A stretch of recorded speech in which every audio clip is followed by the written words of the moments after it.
पहले सब बच्चों को ये बैनर दिखाई दे रहा है, लेकिन अच्छे से सब कुछ दिखाई दे रहा है। ठीक है, आपकी कौन कौन सी क्लास के बच्चे हैं? सिर्फ 12th के बच्चे। तो बोर्ड एग्जाम आपका इस साल कैसी महीने में बोर्ड एग्जाम है आपका शुरू।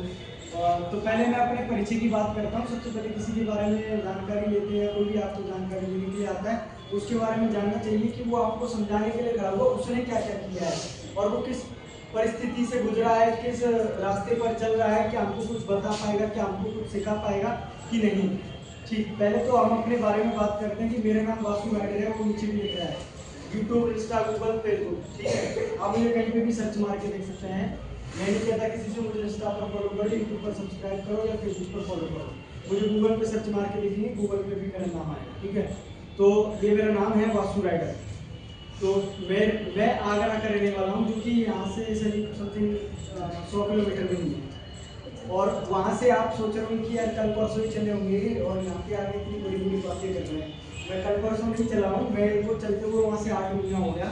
आगरा से राजस्थान, पंजाब। 2 जून 2025 में मैंने साइकिल यात्रा की शुरुआत किया था। उसमें भी देखो साइकिल पर फोटो है। साइकिल यात्रा की शुरुआत किया हूँ, जिसमें राजस्थान, पंजाब, जम्मू, हरियाणा, उत्तराखंड, और उत्तराखंड के बाद में ये उत्तर प्रदेश में कितने डिस्ट्रिक्ट है, जिस बच्चे को पता है वो हाथ उठाए। अरे कितने नहीं बोलना है, हाथ उठाना है। एक साथ में तो झुंड सभी बोल देते हैं, लेकिन सिंगल बच्चे को बोलना है। कितने हैं? अरे तो ऐसे क्यों बोल रही हो कि हाथ उठाने के लिए बोला है ना? कितने हैं? 75 नहीं हुए तो 75 नहीं हुए तो अरे 20 मिनट करना करो। पक्का आपको 75 है? बैठ जाओ। 75 डिस्ट्रिक्ट है, ठीक है, उत्तर प्रदेश में, यानी कि 75 जिले हैं अपने उत्तर प्रदेश में। उत्तर प्रदेश इसलिए भी प्रसिद्ध है कि भारत का एकमात्र ऐसा जिला है जिसमें सबसे ज्यादा, वो ऐसा राज्य है जिसमें सबसे ज्यादा जिले हैं, जो कि 75। ठीक है, तो मैं इस उत्तर प्रदेश के 75 जिले की यात्रा करने के बाद फिर बिहार जाऊंगा। और अभी तक मेरा ये 47 यानी कि 47वां जिला, जनपद, डिस्ट्रिक्ट, आप जिससे समझें, ये 47वां है मेरा। ठीक है, इससे पहले मैं 46 घूम चुका हूँ। और ऐसे ही अभी तक मैं 400 से ऊपर विद्यालय में बच्चों को पढ़ा चुका हूँ इसी संबंध के बारे में। अभी तक इस यात्रा को लेकर मैं 14,000 किलोमीटर की दूरी तय कर चुका हूँ। और ये यात्रा 2 जून 2025 में शुरू की है, 2028 तक ये यात्रा लगातार चलेगी। मैं अपने घर से अपनी साइकिल से चलाता जो कि 6,500 रुपये की थी। मैं यहाँ 12 दिन में मैंने 850 किलोमीटर कवर किया। उसके बाद में मैं राजस्थान हनुमानगढ़ पहुंचा। वहाँ पे एक भैया इंस्टाग्राम पर वीडियो देखते थे, उनने मुझे 18,000 की साइकिल स्पॉन्सर की, इंग्लैंड से ट्रांसपोर्ट करवा के। तो ये भी बड़ी खुशनसीब की बात है। उन्होंने सोचा कि ये कुछ कर रहा है तो जब इसको ऐसी चीज देनी चाहिए, वरना आपको हर कोई दे देगा ऐसी चीज। वो तो मुझे जानते नहीं थे, वो सिर्फ मेरी वीडियो देखे, क्योंकि 125 दिन तक मैं इवेंट किया था, डेली 50 किलोमीटर साइकिलिंग किया था 125 दिन तक। मेरी साइकिल के 2 टुकड़े हो गए थे जब जाके हार मानी थी। उसके बाद में भी फिर मैंने 50 दिन तक डेली 5 किलोमीटर दौड़ा। और हाथ देखो, हाथ मेरे ये है, मैं शारीरिक रूप से 55% दिव्यांग हूँ। 2022 में 12th पास आउट हूँ गवर्नमेंट कॉलेज से, जो कि आगरा का सबसे बड़ा इंटर कॉलेज है, नगर निगम इंटर कॉलेज। ठीक है, उसके बाद में फिर मेरा ITI में एडमिशन हुआ 2023 में। ITI में एडमिशन करवाने के बाद मेरे साथ में राजनीति हुई, मेरे को इलेक्ट्रिशियन नहीं दी गई। बोला कि आप 55% विकलांग हो, 40% सुपर को नहीं दी जाएगी, तो मेरे को नहीं दी गई। उसके बाद में कोई बात नहीं, फिर मेरे को ऐसी वीडियो बना के भेज दिया दूसरे कॉलेज में। बोला कि ये वाली ICTSM ले लो। बोला ठीक है, सरकारी डिग्री है और सरकारी वो ट्रेड है, कर लो, सरकारी कॉलेज है, क्या है, कुछ ना कुछ तो सेटलमेंट होगा। लेकिन उससे भी नहीं हुआ। NTPC और ग्रुप भी दो नौकरियां एक साल में खोया, और घर का सबसे बड़ा लड़का हूँ मैं, तो बहुत प्रेशर पड़ता है। तो माता पिता बोलते कि नौकरी कर, पैसा कमा, और मेरे घर से कॉलेज की दूरी थी 28 किलोमीटर। आजकल 28 किलोमीटर बच्चे से जाने के लिए बोलोगे ना बाइक से, ऐसी तो करते हैं, पैसे दे दो या 4 रुपये की गाड़ी दे दो, बाइक से जाने में हालत खराब हो जाती है। मैं 18 महीने पर डे कॉलेज गया हूँ। 28 किलोमीटर एक तरफ से, दोनों तरफ से कितना किलोमीटर हो गया? 56 किलोमीटर पर डे। राइड किया हूँ, सुबह 8 बजे घर से निकलना था मेरा और पढ़ने में 0, लेकिन अटेंडेंस पूरी। तो इससे ये सीखने के लिए मिलता है कि मैंने सब कुछ होने के बावजूद भी मैंने फिर भी अपने लाइफ में कभी हार नहीं मानी और अभी भी चल रहा हूँ। मेरे को किसी का सपोर्ट नहीं मिला आज तक। मैंने अपने घर वालों से 5 रुपए नहीं मांगे, घर वालों से क्या दूसरों से भी नहीं मांगे, और मैं अभी तक स्कूल के माध्यम से बच्चों से चल रहा हूँ कि बच्चों को कुछ सिखा पाऊँ, बच्चों को मुझसे कुछ सीखने के लिए मिले। तो अच्छा, मुझे अब आप लोगों से क्वेश्चन है, मुझे ये बताइए, हाथ उठाना 20 मिनट तक कोई नहीं करेगा, मुझे ये बताइए कि आप लोग स्कूल में क्यों आते हो? हाथ उठाना, वही बोलना, 20 मिनट तक मत करना। आपको पता है आप लोग स्कूल क्यों आते हो? इतना पैसा खर्च कर रहे हो, 600-700 रुपये, फिर किताब कॉपी, फिर बोर्ड एग्जाम, फिर स्कूल फीस, फिर प्रैक्टिकल, ये वो, कितने झंझट में क्यों पड़े हो? क्यों पड़े हो? कितना समय देते हैं आप? 6 घंटे, 5 घंटे? अगर इतने 5-6 घंटे में अगर बेलदारी करोगे तो 600-700 रुपये महीने की गाड़ी है, वो महीने की या दिन की? मैं बोलता हूँ पढ़ाई करने वालों से ज़्यादा, टीचरों से ज़्यादा पैसा कमाओगे आप लोग। छोड़ो इसे, क्यों कर रहे हो? पता है आपको क्यों करना चाहिए? किसी खड़े होकर बोलो, हाथ नहीं उठ रहा है क्या? दर्द है हाथ में? हाँ बताइए। नॉलेज किस चीज़ की? सब्जेक्ट्स की नॉलेज से आप क्या करोगे? अपनी लाइफ में आगे के लिए काम कर सकते हैं। नहीं, मैं तो नहीं मानता। जो दिहाड़ी वाला इंसान कर सकता है वो टीचर कर सकता है, वो दिहाड़ी वाला इंसान नहीं कर सकता। क्या नहीं कर सकता बताओ? दिहाड़ी वाला इंसान कोई अगर दिहाड़ी वाला इंसान प्याज से रोटी खा सकता है, टीचर खा सकता है? नहीं खा सकता। फिर तो यही तो है ना, जो टीचर कर सकता है वो दिहाड़ी वाला नहीं कर सकता, जो दिहाड़ी वाला कर सकता है वो टीचर नहीं कर सकता। बैठो। ये तो कंपेयर करने की चीज है ही नहीं ना। कंपेयर आपने बोला, आपने क्या बोला? हम तो नॉलेज के लिए स्कूल आ रहे हैं। हाँ हाँ, नॉलेज तो अभी ओझा सर का नाम सुने हो? जी। ओझा सर क्या बोलते हैं, अगर आपको जिंदगी में सक्सेस होना है तो जिम जाइए, जो शरीर बनाने के लिए, लाइब्रेरी जाइए दिमाग को फ्रेश रखने के लिए, मंदिर जाइए अपनी आत्मा को शांति देने के लिए। तो अब आपकी मांगू या ओझा सर की मांगू? मैं किसकी मांगू? आप अपनी मानिए। बैठ जाओ, बैठ जाओ। और कोई बता सकता है? हैं? और कोई बच्चा बता सकता है? देखो, अब मैं बताता हूँ, बताने का प्रयास किया लेकिन नहीं बता पाई। मैं बताता हूँ, पढ़ाई हम कोचिंग में कर सकते नहीं कर सकते? हाँ या ना मेरे बाप ना? पढ़ाई हम कोचिंग में कर सकते हैं? हैं? कर सकते हैं ना? और लाइब्रेरी में भी कर सकते हैं, घर पे भी कर सकते हैं, बट स्कूल आना क्यों इम्पोर्टेंट है हमारे लिए? टीचर तो घर पे भी होते हैं, भाई के, बड़े भाई के रूप में, पेरेंट्स के रूप में। टीचर्स के पास जो नॉलेज है वो हमारे भाई या बड़े पेरेंट्स के रूप में नहीं है। चलो मैं बताता हूँ, सबसे वेरी इंपॉर्टेंट चीज जो है ना वो अनुशासन है, डिसिप्लिन, जो आप कहना ही नहीं चाह रही थी अभी तक। उससे पहले आप वही बोल रही हैं जो आपको बोलना नहीं है। बोलना ये था कि हमको स्कूल से डिसिप्लिन, अनुशासन सीखने के लिए मिलता है, क्योंकि डिसिप्लिन, अनुशासन के बिना हमारी लाइफ में सब कुछ चीज आधी अधूरी है।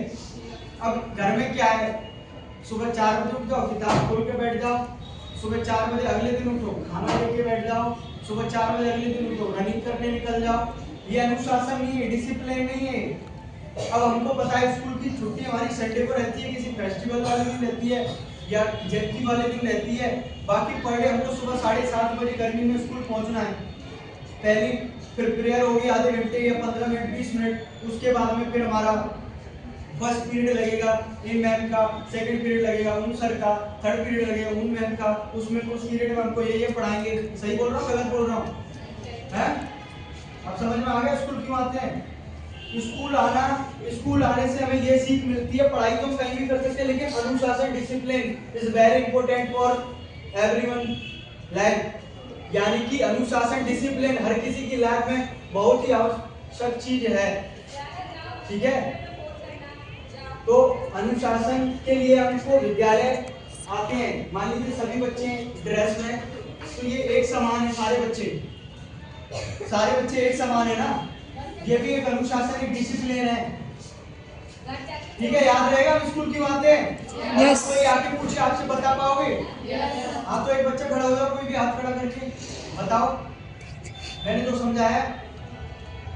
मान लो मैडम ने आपसे पूछ लिया, मैंने बोला स्कूल क्यों आ रहा है, क्या मतलब है स्कूल आने का? आपसे इंसान किसी भी तरह से क्वेश्चन कर सकता है। अभी मेरे से क्राइम, मैं भी एसपी ऑफिस में था, मेरे से क्राइम ब्रांच वाले सर थे, मैं नहीं जानता कौन थे, अननोन पर्सन, मतलब यूनिफॉर्म में नहीं थे वो कहते कहाँ घूम रहा है, नहीं पढ़ा है, लिखा है साइकिल पे पढ़ लो, मैं लिखा है साइकिल पे पढ़ लो, तो कहते मैं ये हूँ, मैं हो तो अपने लिए हो, मेरे लिए थोड़ी हो। अब उन्हें जाके एसपी ऑफिस में मेरी कंप्लेंट मार दी, कहते कि लड़का ऐसी बात कर रहा है, अपना नंबर बताओ, अपना लेटर दो। मैंने लेटर दिया, मेरा फोटो खींच लिया, कहता आगे जिले में पहुंचो, हाथरस पहुंचो ना इससे पहले, इसके बाद हाथरस पहुंचो तो वहाँ आपकी मुलाकात करवा दूंगा। तो कहने का मतलब ये है, इंसान आपको ना हर तरह से परेशान करेगा, आप लोगों की मानसिक स्थिति और आप लोगों का व्यवहार बताता है कि हमको किस तरीके से किससे बात करनी है। मेरे को उन्होंने गलत तरीके से बात करी तो मैं उनसे गलत तरीके से जवाब आया, फिर उन्होंने बड़े सीनियर को बताया, वो भी मेरे से उसी तरीके से बात करने लगे, तो नीचे वाले में बात कर। तो यही सिस्टम है। तो आप मेरे को एक बच्चा बताओ कि मैंने अभी आपको क्या समझाया। खड़े हो जाओ, एक कोई तो खड़ा हो, खड़े हो बेटा, बैठ के बताओ, बैठ के बताओ क्या बताया। मान लो मैडम ने आपसे चिल्ला के स्कूल क्यों आती है, क्या मतलब है तेरे स्कूल आने का? पढ़ने आती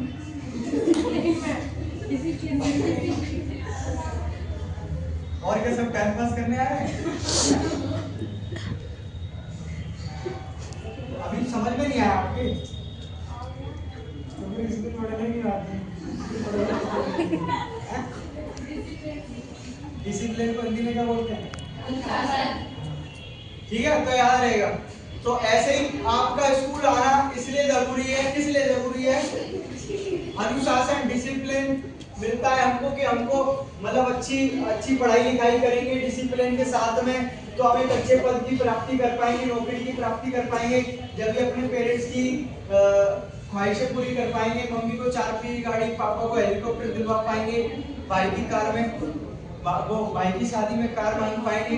तो ऐसा सिस्टम है, ठीक है, जब भी तो अपनी इच्छा पूर्ण कर पाओगे। सही बोल रहा हूँ, गलत बोल रहा हूँ? है ना? ठीक है, तो ऐसे ही एक मैं भी हूँ, आप स्कूल पढ़ रहे हो, मैं इसके लिए चल रहा हूँ। देखो ये लिखा है मिशन स्टॉप पॉल्यूशन सेवर, इससे कौन बच्चे समझता है? हाथ खड़ा करेंगे, खड़े हो। पॉल्यूशन को रोको, अपनी पृथ्वी को बचाओ। अच्छा, इसके लिए हमें क्या क्या करना चाहिए? इसके लिए हमें वृक्षों को बचाना चाहिए और हमें अपने आसपास सफाई रखनी चाहिए और पेड़ लगाने के लिए लोगों को प्रोत्साहित करना चाहिए और हमें खुद इसके लिए प्रयास करना चाहिए। नहीं, ऐसी कौन सी चीजें जिस पे हम बहुत अच्छे से काम कर सकते हैं और जिसको हम हमारे लोग समझने का प्रयास करेंगे? पेड़ पौधे हर कोई लगाता है, मैं भी मान लो महीने में 2-3 पौधे तो लगाते ही होंगे, का स्टाफ है, महीने में 2-3 पौधे तो लगाते कम से कम। चलो यहाँ पे नहीं लगाते और कहीं लगाते तो होंगे, कुछ ना कुछ तो लगाते होंगे। तो ये तो अपना एक अच्छा हो गया, लेकिन बहुत अच्छी बात। और बताओ, और क्या बात है आपके माइंड में इस चीज को लेकर? ये जो मिट्टी आजकल मिट्टी पॉल्यूशन हो रहा है, मिट्टी खराब हो गई है, हमारी पॉल्यूशन वगैरह खड़े रहिए मेरे सामने।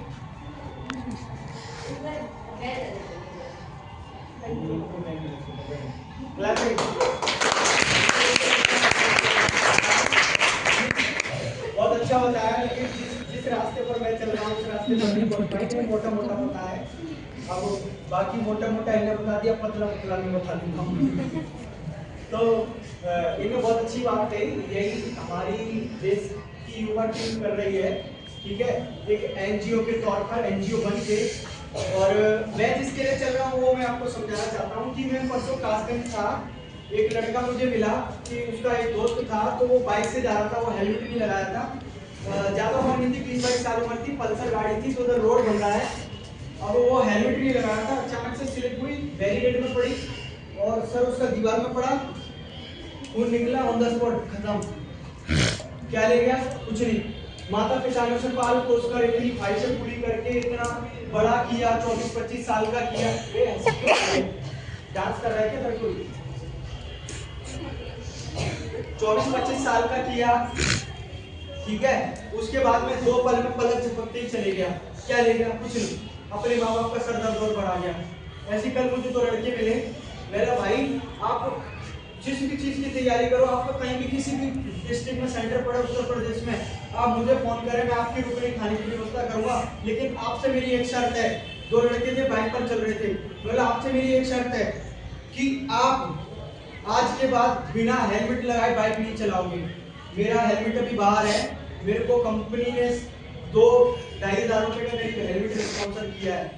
मेरे पास 600 वाला था, 600 वाला बस 500 वाला। तो मेरे पास हेलमेट नहीं था, हेलमेट मुझे कंपनी ने रिस्पॉन्स किया, तो अब मैं भी लगा के चल रहा हूँ, पहले भी लगा के चलता था। तो मेरा तात्पर्य यही है कि यातायात नियमों का पालन करें, छोटी छोटी सी दूरी के लिए वाहनों का प्रयोग ना करें। जो पेड़ पौधे साफ सफाई करने की बात है वो तो लगातार चल रही है, पेड़ पौधे लग भी रहे हैं और कट भी रहे हैं, पानी भी दिया जा रहा है और सुखाया भी जा रहा है, ठीक है, और साफ सफाई भी हो रही है, गंदगी भी हो रही है। लेकिन इन चीजों से इतना फर्क पड़े या ना पड़े, लेकिन मुझे लगता है कि अगर छोटी छोटी सी दूरी के लिए वाहनों का प्रयोग नहीं करेंगे और यातायात नियमों का पालन करेंगे, तो मेरे हिसाब से आप मान लीजिए एक बच्चा है, वो बाइक चला रहा है, अगर वो बाइक नहीं चलाएगा, मतलब ये नहीं कह रहा बाइक चलाने के लिए नहीं, बाइक चलाने के लिए, स्कूटी चलाने के लिए, कार चलाने के लिए, वाहनों को चलाने के लिए बनाया गया है। लेकिन ये नहीं कि हर समय आपको वाहनों का प्रयोग करना है, ठीक है। वहां पर प्रयोग करें जहां पर आवश्यकता है। अब 2 किलोमीटर है, आपको 2 घंटे आपके पास में समय, आप वहां पे भी बाइक लेके चल रहे हो, ये गलत, पीछे बात ना करो।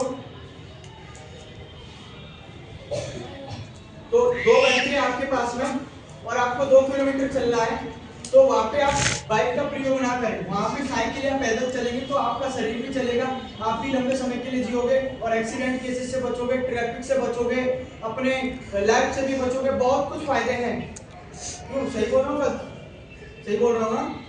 ये बात आई थी आपके दिमाग में? नहीं आई? ठीक है, अब याद रखना। तो मैं इस चीज के लिए चल रहा हूँ कि हमें छोटी छोटी सी दूरी के लिए वाहनों का प्रयोग नहीं करना चाहिए, वरना हमारा भविष्य बहुत खतरनाक है आने वाले समय में। मेरे घर में भी 2 बाइक है, लेकिन मैं चलाना नहीं जानता हूँ और अभी तक मैं साइकिल ही चलाना सीखा हूँ। और मैं तो आपसे भी यही कहूँगा, बाइक ना चलाना सीखे तो ही बेहतर है। बाइक से चलाना सीखेगा फिर उसे बाइक की आदत पड़ जाएगी।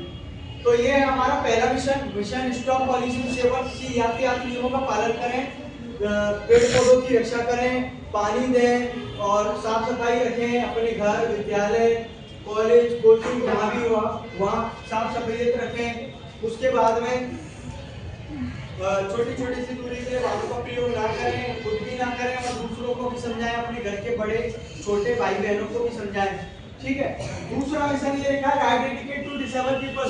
अच्छा, मैं एक नाम लेता हूँ, उससे उसके 4 नाम है। मान लीजिए ये है, ये इसे क्या बोलते हैं? फोन। फोन फोन ही बोलते हैं, मोबाइल। फोन और मोबाइल बोलते हैं। इसे फोन और मोबाइल नहीं बोलते हैं, इसे बोलते हैं Android phone, techno phone, Samsung phone, iPhone है ना।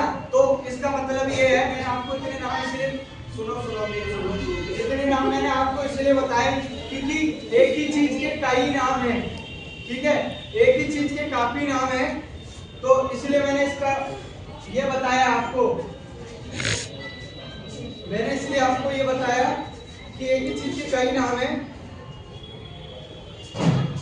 एक ही चीज के कई नाम है। तो ऐसे ही मैं आपको एक वर्ड बताने के लिए जा रहा हूँ जिसके जो एक चीज है लेकिन उसके शब्द 4 हैं, 2 इंग्लिश वर्ड हैं, 2 हिंदी वर्ड हैं, ठीक है। ये लिखा है डिसेबल्ड। डिसेबल्ड का मतलब जानते हो?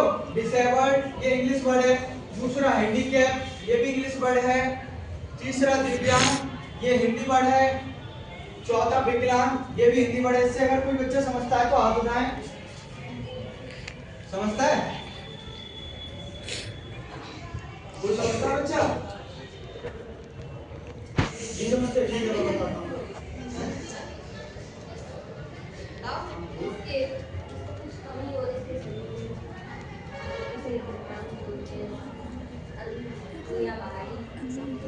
बताओ बताओ, बच्चों को समझाओ, बताओ, बच्चों को बात आनी चाहिए, मुझे नहीं। बच्चे तो जानते हैं, बता नहीं पा रहे हैं। लो क्लैपिंग इनके लिए।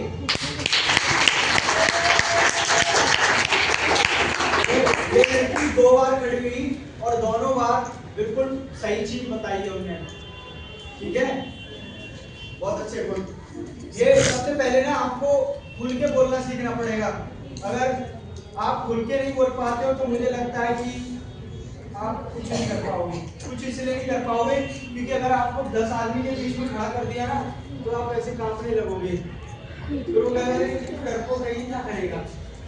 और उनके क्या बोलना चाहिए, यहाँ पे तो 50 बच्चे भी नहीं है, फिर भी आप लोग नहीं बोल पा रहे हो, ठीक है। तो मैं बताता हूँ, तो विकलांग, दिव्यांग, हैंडीकैप, डिसेबल उन लोगों को कहा जाता है जो शारीरिक रूप से दिव्यांग, मतलब पूरे शरीर से, शरीर के किसी भी अंग से विकलांग होते हैं। यानी कि मान लीजिए इतनी उंगली कटी, जैसे मैं हूँ, मैं चारों हाथ पैरों से 55% दिव्यांग हूँ। मेरा ये दोनों हाथ हैं, इसी से 10th और 12th के एग्जाम दिया हूँ, ठीक है। इसके साथ में मेरा पैर भी है, ये देखो दिखाता हूँ, ये पैर है मेरा, ठीक है। इसमें पैर में काला डोरा बंधा हुआ था, इस पैर की भी उंगली है और उस पैर की भी, दोनों पैरों की उंगली है मेरी। मैं 55% दिव्यांग हूँ चारों हाथ पैरों से, ठीक है। इधर देखो, एक से बात कर रही हूँ।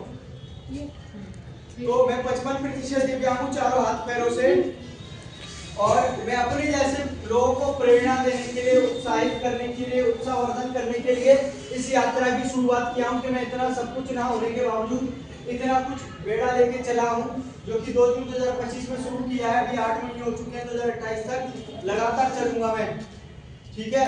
तो आप लोग भी अपनी लाइफ में कभी हार ना माने और आप लोग भी कुछ ना कुछ करते रहें, आपको आगे चल के रिजल्ट अच्छा ही मिलेगा। तो यही 2 मेरे मिशन है। अगर आपको अच्छे लगे हो तो मेरी बात को फॉलो करना, अगर नहीं लगी हो तो जो अपनी लाइफ में कर रहे थे उसी को कंटिन्यू करना। और आपको अभी 12th में हो, 12th के बाद अगर किसी भी बच्चे को कंपटीशन लेवल की तैयारी करनी है, नोट्स, मैं कंपटीशन लेवल की तैयारी नहीं कराता हूँ, मैं सिर्फ नोट्स बनवाता हूँ बच्चों के, ठीक है। मैं डॉक्टर के नहीं बनवाता, मैं इंजीनियर के नहीं बनवाता, सिर्फ मैं डिफेंस के बच्चों के नोट्स बनवाता हूँ। डिफेंस के बच्चों के जो SSB, ITBP, CRPF, CISF, police और जो भी ये डिफेंस है, इनके नोट्स बनवाता हूँ। अगर जो भी बच्चा नोट्स बनाना चाहता है मुझे फॉलो करके मैसेज कर देना या स्कूल का नाम लिख देना इंस्टाग्राम पे, ठीक है। और मैं किसी बच्चे से कुछ भी नहीं लेता हूँ और ना ही लिया है अभी तक और ना ही लेना मुझे, ठीक है। ये मैं बता दूं कि आप भैया ने बोल दिया बोलो कोई बात में कहीं पैसे ना मांग लें, इसलिए मैं किसी बच्चे से कुछ नहीं मांगता हूँ। और 12th के बाद में आप जिस भी चीज की तैयारी कर रहे हैं, आपका जिस भी जिले में सेंटर पड़ेगा, तो आप मेरे से किसी भी चीज की कभी भी हेल्प मांग सकते हैं, मैं आपके लिए अवश्य रहूंगा। 75 ऑल डिस्ट्रिक्ट में मेरे जैसे ही मेरे लोग जो मेरा स्वागत समारोह करते हैं वो भी हैं। कल मैं एटा आया हूँ, कल मेरा करीब 25-30 लोगों ने स्वागत किया है, ठीक है।